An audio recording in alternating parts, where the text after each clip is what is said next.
Ito ang video na gumulantang sa sambayanan sa linggong ito.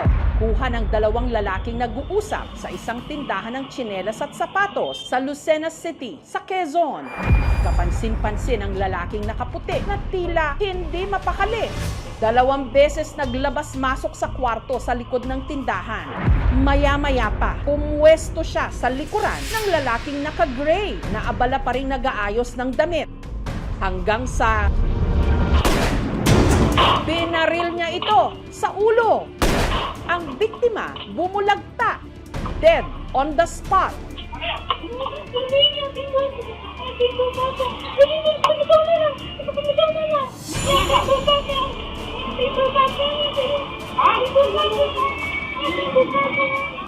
Hanggang sa ang natarantang suspect tuluyang umeskapo.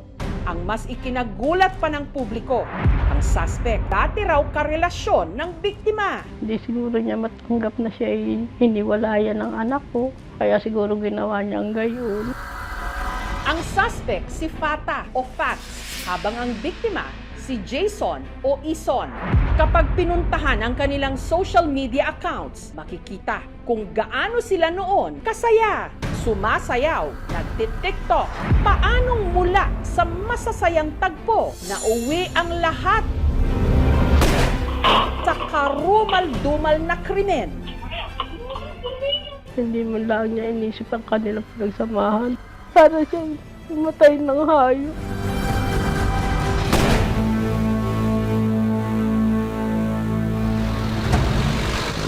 Ilang araw makalipas ang nangyaring pagbaril, ang tindahan na scene of the crime, balik operasyon na. Nandini ang kanyang ulo, ang paa niya ay naandito. Meron tayong nakuhang isang fired cartridge case malapit sa paanan ng biktima. Kalibre ng 9mm firearms. Narinig ko may natawag sa akin na parang nahiyaw na. Sabi, Mama, Mama.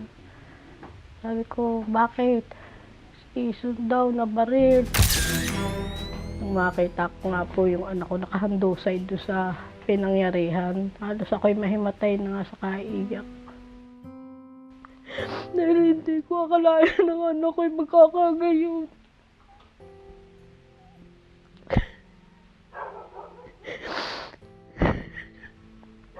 Sabi ko, bakit yun nagawa sa anak ko yun? Wala naman kami ipinakita sa kanyang masama. Ang hindi raw matanggap ni Elsie, ang dating karelasyon ng anak na si Fata, pamilya ang naging turing niya. Para siyang anak ko. O bakit? Ba't nagawa yun? Ba't saan? Sa kapatid mo yung gano'n? Papatay niya na walang kalaban-laban. Tinuring namin kapatid, kapamilya, pero siyang magbibigay ng bangungot sa amin ngayon. Taong 2024, nang unang nag-cruise ang landas ni na Jason at Fata sa pinagtatrabahuan nilang mall sa Lucena City. Nagsasabi sa akin si Isos ng bading, papakilala ko sa'yo. Sobrang sweet nila. Kahit saan ka pumunta, lagi silang magkaakbay. Hanggang sa naging magkarelasyon na nga ang dalawa. Kada mansari nila, mahilig kasi sila magregaluhan sa isa't isa. Parang dito na nga po yan nakatira eh. Pagka-out nila ng trabaho, lagi silang sabay dito pa uwi. Magalang din naman siya. Natawag ng ate. Tapos nagdadala siya ng merienda. Lagi siyang nagbe-bless sa akin basta kami magkita niyan. Mabait. Wala akong masabi. Pero kung meron man silang hindi napagkasunduan, ito ay pera. Sisipat-sis maluho, kain dito, kain diyan. Dahil dito, nahirapan daw si Jason na makapag-ipon. Siya lang po ang aking inaasahan na magbibigay sa akin. Ang mga kapatid niya na may nangangailangan, natutulungan niya. May pagkakataon din na nagkakatampuhan daw ang dalawa, lalo't si Fata. May pagkaseloso raw. Pag siniison, sinasama ko sa iba kong friends, nagagalit si Pat. Gusto niya kanya lang yung kapatid ko. Ganun siya magmahal. Pero nitong January, may napansin daw ang kapatid ni Jason na si Andrea. Nahiwalay na ba kayo? Oo, si Iso lang nakipaghiwalay. Gusto niya daw po munang maging malaya. Tsaka gusto daw po niyang makaipon. Gusto niya po sana punta ng ibang bansa. Gusto niya pong kumuha ng lupa, magpatayo ng sariling bahay para sa kanila po. Pero si Fata, hindi raw tanggap ang kanilang paghihiwalay. Kung ibalik daw nila yung dati, sabi niya ayaw niya nga daw po muna. Sa kabila nito, nanatili raw magkaibigan sina Fata at Jason. Hindi niya kayang i-let go na yung pagmamahal mapunta sa iba. Hanggang nag-message ulit si Fata kay Jason. Pinapupunta niya raw ito sa tindahan ng kanyang kapatid. Nito lang March 5 para isauli ang pinagawa nilang damit. Yun na pala ang balak nito. Kung alam namin siya yung nagkasakit, matatanggap-tanggap ko pa po. Pero yung pagkamatay niya po ngayon, hindi po katanggap-tanggap.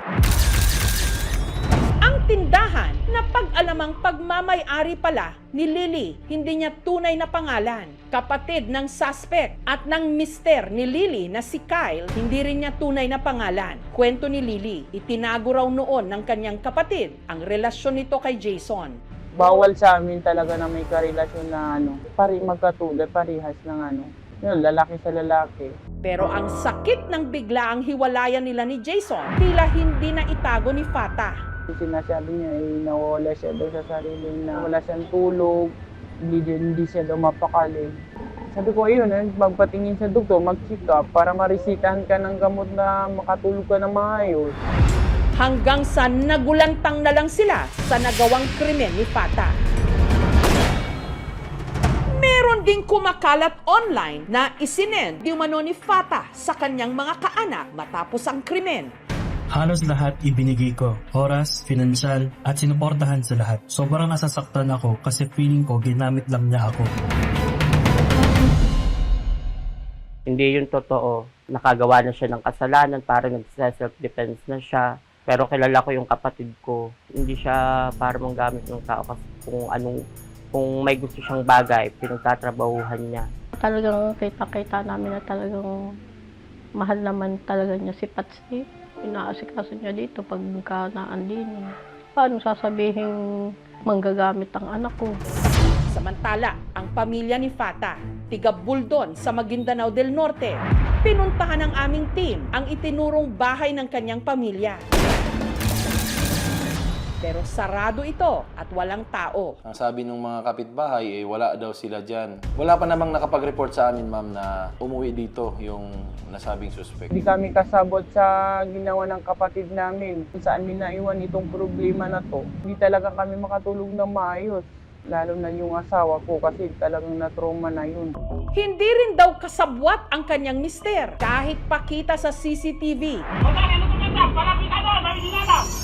Kung paano nito hinayaang maka-eskapo si Fata. Kung siya po is co-consider natin as accessory, sangayon po sa umiiral na batas, he is exempted from criminal liability. Yun pong video alone, it cannot establish a conclusion that there is a conspiracy already or kasabwat. However, kung ipoprove po natin yon, unang-una, kailangan po natin ng statement ng ating principal by direct participation. Ito po yung ating suspect. Kung kasabot din siya, itong mga CCTV namin tatanggalin namin po. Hindi namin kinukonsinti yung kapatid namin. Uy, naawa din naman at siyempre, si Pats lang naman ang may kasalanan ay sila'y nadadamay. Basta pag naalala ko yung anak ko, ako'y napapayak na lang. Pero ang malaki pa ring tanong ngayon, nasaan na ang suspect na si Fata? Matapos tumakas sa crime scene, si Fata nahagip ng CCTV na tinangkapang sumakay ng jeep. Tinanggal niya rin ang suot niyang long sleeve. Nagtatakbo siya patawid dito sa kalsadang ito. Pagdating doon sa sakre ay wala na kaming nakita. Indikasyon yun na sumakay na ng jeep yung tao.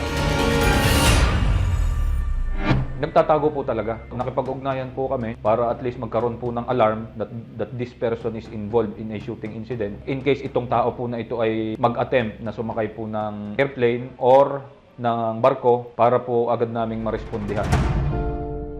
Formal na rin siyang sinampahan ng reklamo ng pamilya ni Jason. Murder siya with qualifying circumstances na with evident premeditation na pinagplanuhan niya.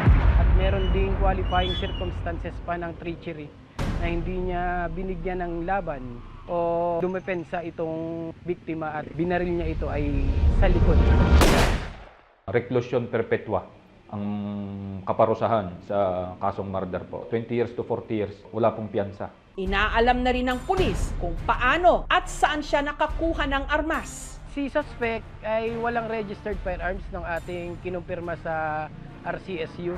Ayon sa batas, ang paggamit ng loose firearm ay aggravating circumstance, meaning mas mataas na penalty na lamang ang ipapataw sa kasong murder. The only thing that should solve that is to stop the supply of loose guns, which is achievable kung ang law enforcement and ang legislations natin doon magdadirect sa mismo din source. Tuloy-tuloy pa rin po ang ating hot pursuit operation. Kung meron man po silang impormasyon na malalaman, ipagbigay alam po agad sa atin. Yes, ang breakup ay palaging mahirap no na siyempre pagdaanan. So importante na meron tayong support system. Bukod sa emotional support system ay distractions. You have to consider baka it's time to let go kasi marami namang ibang tao sa mundo.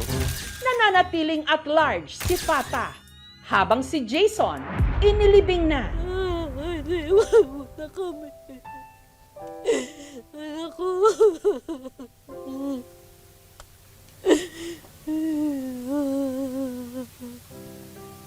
Pagbayaan niya. Ang ginawa niyang krimen para sa iyo, anak. Yung pagkamatay mo, kahit sino, hindi matanggap yung ganyan. Halos araw-araw ho akong umiiyak. Wala na akong pagtitimpla ng kape. Hindi ko na siya makikita. Manghirap ng kape. Ang pusong marunong magmahal, marunong din dapat magpalaya. Hindi ito nananakit. Lalong-lalo nang hindi kikitil ng buhay ng taong minsan niyang minahal. Yung kaya pa siya niya sa akin. So, yung pagtawag-tawag ng mama, hilig siya mag-surprise. Lang mamimiss ko sa kanya. Paglalaban ko ang katarungan para sa ano ko. Hello guys! Let's G!